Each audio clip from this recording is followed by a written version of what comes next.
നമസ്കാരം.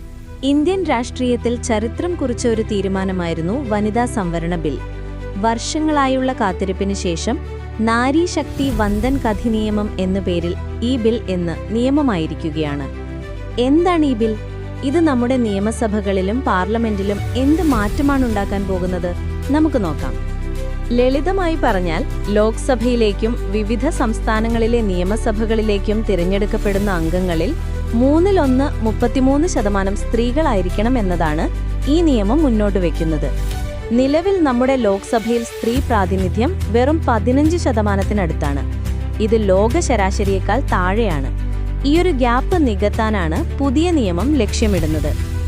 ഈ നിയമത്തിന്റെ പ്രധാനപ്പെട്ട 3 കാര്യങ്ങൾ ഇവയാണ്. സീറ്റുകൾ. ലോക്സഭ, സംസ്ഥാന നിയമസഭകൾ, ഡൽഹി നിയമസഭ എന്നിവിടങ്ങളിലെല്ലാം ഇത് ബാധകമാണ്. ഉൾസംവരണം. നിലവിലുള്ള സംവരണ സീറ്റുകൾക്കുള്ളിലും 1/3 സ്ത്രീകൾക്കായി മാറ്റിവെക്കും. കാലാവധി. തുടക്കത്തിൽ 15 വർഷത്തേക്കാണ് ഈ സംവരണം. ആവശ്യമാണെങ്കിൽ പാർലമെന്റിന് ഇത് പിന്നീട് നീട്ടാവുന്നതാണ്. ഇവിടെയാണ് നമ്മൾ ശ്രദ്ധിക്കേണ്ട ഒരു കാര്യം. ഈ ബിൽ പാസ്സായെങ്കിലും നാളെ മുതൽ ഇത് നടപ്പിലാവില്ല. ഇതിന് 2 പ്രധാന കടമ്പകളുണ്ട്. ഒന്ന്, അടുത്ത സെൻസസ്, അതായത് ജനസംഖ്യാ കണക്കെടുപ്പ് പൂർത്തിയാകണം. 2, അതിനുശേഷം മണ്ഡലങ്ങൾ പുനർനിർണയിക്കുന്ന ഡീലിമിറ്റേഷൻ നടപടികൾ നടക്കണം. ചുരുക്കത്തിൽ 2029 പൊതുതിരഞ്ഞെടുപ്പോടെ മാത്രമേ സ്ത്രീകൾക്ക് ഈ സംവരണത്തിന്റെ ഗുണം ലഭിച്ചു തുടങ്ങുകയുള്ളൂ.